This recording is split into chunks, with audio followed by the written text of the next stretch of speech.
காளிகாயே வித்மஹே மசானவாசின்யே தீமஹி தன்னோ கோர பிரச்சோதயாத். வணக்கம் ஆன்மீக நண்பர்களே. மலையாள மாந்திரிக முறையில் நாம் இன்றைக்கி என்ன பார்க்க போகிறோம்னா, காளி மாந்திரிகம் பண்ணுவதற்கான மந்திர முறையும் அந்த சாதன முறையை தான் நம்ம பார்க்க போகிறோம். நிறைய பேர் இன்றைக்கி பல தேவதைகளை வச்சு மந்திர முறைகள் இல்லைன்னா மந்திர பிரயோகங்கள் செய்து வருவாங்க. அதில் முக்கியத்துவம் வகிக்கிற தேவதைங்கிறது காளி தான்.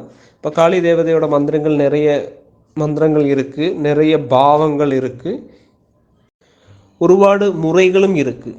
அதாவது இப்போ தட்சிண காளி சம்பிரதாயம், கொல்கத்தா சம்பிரதாயம் சொல்லுவாங்க இல்லையா, கல்கத்தா காளி. அதே மாதிரி தமிழ்நாட்டு முறைகள், இப்போது மலையாள மாந்திரீகத்தில் இப்போ கவுளாச்சாரம் சொல்லலாம், மலவார கர்மங்கள், அப்படி ஒருபாடு முறைகள் இருக்குது. காளியோட மந்திரம் வச்சு எல்லாமே சக்தியானது தான், எல்லாம் முறையானது தான், ஏதும் தப்பு கிடையாது, இல்லாமல் ஏதும் சிறுசும் கிடையாது. அப்போது இந்த காளி தேவதையை வச்சு மந்திர கர்மங்கள் பண்ணுறவங்க இல்லைன்னா வழிபாடு பண்ணுறவங்க, அவங்களுக்கு உண்மையாக நேராக சரியான விதத்தில் செய்தால் அவங்களுக்கு ஒருபாடு சித்திகள் கிடைக்கும், அஷ்டம சித்திகள் கூட கிடைக்கும். அந்த தேவதையை முறைப்படியாக வழிபாடு பண்ணால் கூட நம்மளோட கஷ்ட நஷ்டங்கள் எல்லாமே விலகிவிடும். அப்போ அதுக்கான ஒரு முறையும் அந்த மந்திரம் தான் நம்ம பார்க்க போகிறோம். அதுக்கு முன்னாடி நம்ம சேனலை சப்ஸ்கிரைப் பண்ணாதவங்க தயவுசெய்து சப்ஸ்கிரைப் பண்ணுங்கள்.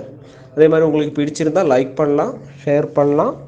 நம்ம வீடியோ உங்களுக்கு முதல்ல சேர்றதுக்கு கீழே காண்ற பெல் பட்டனை நீங்கள் மறக்காமல் ப்ரெஸ் பண்ணுங்கள். இதில் நீங்கள் ஒன்று புரிஞ்சுக்கணும், இந்த காளி மாந்திரிகம் பண்ணுறவங்க கொஞ்சம் காரியங்கள் தெரிஞ்சிருக்கணும். அதாவது காளி மாந்திரிகம்னு சொல்கிறது அந்த தேவதையை வச்சு ஏதாவது நமக்கு ஒரு காரியம், குறிப்பிட்ட காரியம் நடக்கிறதுக்கு வேண்டி செய்யக்கூடியது கிடையாது. அந்த தேவதைக்கு நம்ம சேவை பண்ணிகிட்டு இருக்கணும், அந்த தேவதையை பூஜை பண்ணோம், அந்த தேவதைக்கு நம்ம ஒரு அடிமையாக தான் இருக்கணுமே தவிர தேவதை நமக்கு அடிமைங்கிற சிந்தனை வரக்கூடாது. அது நல்ல குரு இல்லாததுனால தான் அப்படியெல்லாம் வருது. நான் ஏன் இப்படி சொல்கிறேன்னு கேட்டால், நம்ம கோயிலுக்கு மந்திர சித்தி எடுக்கிறதுக்கு வருவாங்க நிறைய பேர். அப்போ அவங்களோட ராசி நம்ம வச்சு பார்க்கும்போதோ இல்லைன்னா அவங்ககிட்ட கேட்டாலும் அவங்க சொல்கிறது ஒருபாடு மந்திர முறைகள் செய்யுது, இல்லைன்னா ஓரோ குருநாதங்கிட்ட சிலவங்ககிட்ட போய் அந்த முறையாக கற்றுக்காமல் அதில் ஒருபாடு தோஷங்கள் அவங்க குடும்பத்துக்கு வந்திருக்கும். இந்த மயான காளின்னு சொல்லி நிறைய பேர் மயான காளி மந்திரம் ஜெபம் பண்ணி அவங்களுக்கு மயானத்தில் கூட பூஜை பண்ணுவாங்க. மயான பூஜை பண்ணுறதுக்கு கொஞ்சம் விதிகள் இருக்குது, அது பைரவ தந்திரத்தில் இருக்குது, இல்லைன்னா அதோட குருகுமார் முறையாக சொல்லி கொடுப்பாங்க. இல்லாமல் நம்ம போய் மயானத்தில் ஒரு நாள் போயிருந்து காளியோட மந்திரம் ஜெபிக்கிறது கிடையாது. மயான பூஜைங்கிறது நீங்கள் எல்லோரும் தெரிஞ்சுக்கோங்க, அதுக்கு ஒரு விதி இருக்குது. அந்த விதி இல்லாமல் சும்மா மயானத்தில் போயிருந்து ஜெபம் பண்ணனா இந்த பேய் பூதங்கள் எல்லாம் தான் நமக்கு பிரச்சனையை கொடுக்கும். அதை ஒருவாடு நான் சொல்ல விரும்பலை.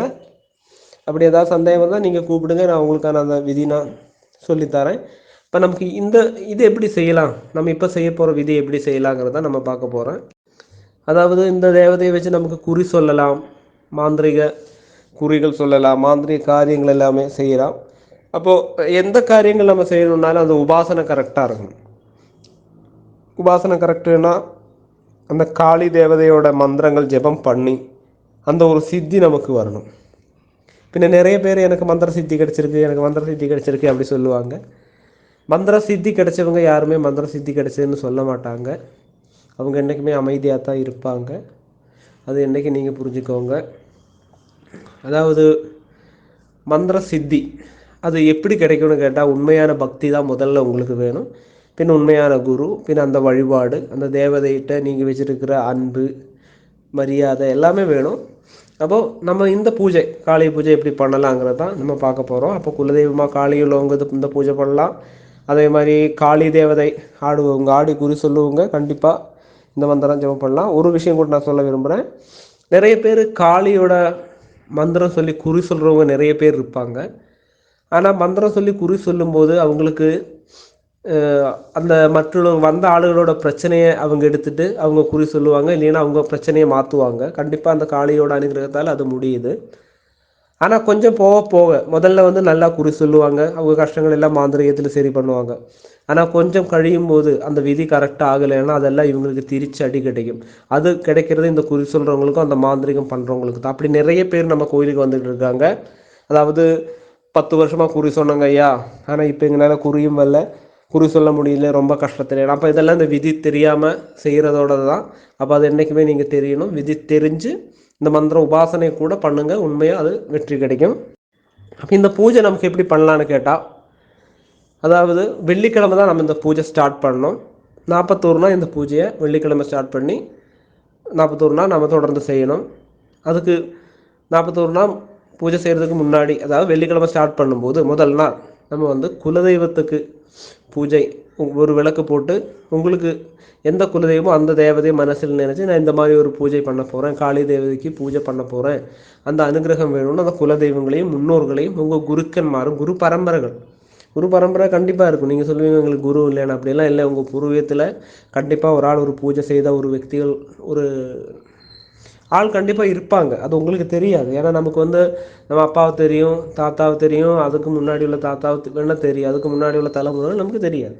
அப்போ அந்த குரு பரம்பரைகளை நல்லா மனசில் நினச்சி அவங்களுக்கு வேண்ட பூஜை காரியங்கள் குலதெய்வத்துக்கு பண்ணி, இல்லைன்னா அதே மாதிரி இந்த குலதெய்வ கோயில் இருந்தால் அங்கே போய் அதுக்கு முன்னாடி அந்த வெள்ளிக்கிழமைக்கு முன்னாடி போய் அந்த ஒரு பூஜைக்கு கொடுத்து வந்து நம்ம வெள்ளிக்கிழமை தனிப்பட்ட அறையில் ஒரு விளக்கு வச்சு, இல்லைன்னா ஒரு காளியோட ஃபோட்டோ இருந்தால் ரொம்ப ரொம்ப நல்லது. காளியோட ஃபோட்டோ வச்சு விளக்கு வச்சு, அந்த விளக்கில் நெய் விளக்கு, அப்போ நெய் கூட உங்களுக்கு நல்லெண்ணெய் யூஸ் பண்ணலாம். அதே மாதிரி வேப்பெண்ணெய், புங்கெண்ணெய்லாம் சொல்லுவாங்க, இதெல்லாம் யூஸ் பண்ணி நமக்கு விளக்கு வச்சுக்கலாம், தப்பு கிடையாது. இப்போ ஒன்றும் இல்லைன்னா உங்களுக்கு நெய் விளக்கு மட்டும் போட்டால் போதும். பின்ன காளியோட நவயோனி சக்கரம் இருக்குது, அது இருக்கிறவங்க அந்த அது தெரிஞ்சவங்க அதில் வாங்கி சரிக்கும் நவயோனி சக்கரத்தில் ஆவாகனம் பண்ணிட்டு பூஜை பண்ணுறது ரொம்ப ரொம்ப சீக்கிரமாக சித்தியாகும் அந்த மந்திரம். அதுக்கு அது அப்படி தேவையுள்ளவங்க கூப்பிடுங்க, கோயிலே பண்ணி கொடுக்குறோம், அதுக்கு பெரிய காசெல்லாம் கிடையாது, அது பண்ணி கொடுக்கலாம். அதே மாதிரி காளி வருத்திக்குள்ள சில மை வித்தைகளும் இருக்குது, அதுவும் தேவைப்படுறவங்க கேளுங்க, கோயில் சார்பாக செய்து கொடுப்பாங்க. நீங்கள் வந்து இது ஒன்றும் இல்லைனாலும் அந்த விளக்கு வச்சு நீங்கள் மந்திரம் பண்ணிக்கலாம், கண்டிப்பாக உங்களுக்கு சித்தி கிடைக்கும். இந்த மந்திரம் வெள்ளிக்கிழமை பண்ணும்போது கண்டிப்பாக உங்களுக்கு சக்கரை பொங்கல் வேணும் நிவேதியமாக. அப்போது 41 நாள் பண்ணும்போது வாரம் வெள்ளிக்கிழமை எல்லா வெள்ளிக்கிழமையும் நீங்கள் சக்கரை பொங்கல் கொடுக்கணும். பாக்கி உள்ள நாட்கள் வெறுது சும்மா நீங்கள் திரி வச்சு சாமியை கும்பிட்டு வந்தாலே போதும். அப்போ இந்த மந்திரம் நீங்கள் ஜெபம் பண்ணணும். டெய்லி எவ்வளோ மந்திரம் ஜெபம் பண்ணணும்னு கேட்டால் 336 வச்சு நீங்கள் 41 நாள் நீங்கள் ஜெபம் பண்ணுங்கள். உங்களுக்கு வந்து அந்த மாற்றங்கள் கண்டிப்பாக கிடைக்கும். அதாவது கனவில் வாரது, அதே மாதிரி உங்கள் ஊரில் இந்த காளி சம்பந்தமாக பூஜை பண்ணுற யாருனாலும் நேரடியாக வந்து ஏதாவது சொல்கிறது, இல்லைன்னா கனவில் அவங்க வர்றது, அந்த மாதிரி உள்ள விஷயங்கள் எல்லாம் நடக்கும். இதெல்லாம் நீங்கள் யார்கிட்டையுமே சொல்லக்கூடாது. அந்த தேவதையை மனசில் நினச்சி உண்மையாக பூஜை மட்டும் செய்தால் போதும். கண்டிப்பாக உங்களுக்கு ஒருபாடு வெற்றியை கொடுக்கும். இந்த மந்திர சித்திகள் கண்டிப்பாக கிடைக்கும். ஏன்னா இந்த மந்திரத்தை வச்சு ஒருபாடு பேர் குறி சொல்லவும், அதே மாதிரி மாந்திரிக கர்மங்கள் பண்ணவும் செய்து தான் வராங்க. இந்த மந்திரம் பண்ணுறவங்க தயவு செய்து இந்த பெண்களுக்கு தோஷம் செய்யக்கூடாது. அதே மாதிரி இந்த மந்திரத்தை வச்சு தப்பான கர்மங்களும், இந்த அஷ்டம கர்மத்தில் தப்பான கர்மங்களும் செய்யக்கூடாது. தப்பான விஷயங்கள், அதே மாதிரி தப்பான உச்சாடனம், அந்த மாதிரியான காரியங்கள் நீங்கள் செய்யக்கூடாது. இந்த மந்திரம் நான் ஸ்க்ரீனில் போடுறேன், அதை நல்லபடியாக ஜெபம் பண்ணி 336 டெய்லி வச்சு பண்ணுங்கள். சிவந்த பூக்கள் நீங்கள் யூஸ் பண்ணலாம். அதே மாதிரி சக்கரை பொங்கல் கண்டிப்பாக நீங்கள் வச்சுருக்கணும், விளக்கேற்றிக்கணும், காளியோட ஃபோட்டோ உங்களுக்கு வேணும், சிவந்த ஆடை நீங்கள் உடுத்தி இருக்கணும். நீங்கள் இருக்கும்போது கீழே இருக்கக்கூடாது. ஒன்றா ஒரு பாய் இல்லைன்னா ஒரு எட்டி பலகை இருந்தால் ரொம்ப ரொம்ப நல்லது. மாலைங்கிறது வந்து ஸ்படிக மாலை நீங்கள் யூஸ் பண்ணிக்கிங்க, தப்பே கிடையாது. பின்ன எட்டி மாலை வச்சு ஜெபம் பண்ணுவாங்க காளிக்கு, எட்டி மாலை வச்சு பண்ண வேண்டிய தேவையில்லை. அது ஏன்னா ஸ்தம்பன காரியங்கள் வரும், சில விதி தெரியலைன்னா. அப்போ நீங்கள் வந்து ஸ்படிகம் யூஸ் பண்ணி கூட நீங்கள் பண்ணிக்கலாம். அப்போது இந்த ஸ்க்ரீனில் மந்திரம் நல்லபடியாக கொடுத்துருக்கேன், அதை நீங்கள் முறைப்படியாக யூஸ் பண்ணி முறைப்படி ஜெபம் அதே மாதிரி உள்ள பூஜை முறைகளை நீங்கள் செய்யுங்க. கண்டிப்பாக உங்களுக்கு வெற்றி கிடைக்கும். உங்களுக்கு ஏதாவது சந்தேகம்னா நீங்கள் உங்களுடைய கமெண்ட் பாக்ஸில் நீங்கள் போடுங்க.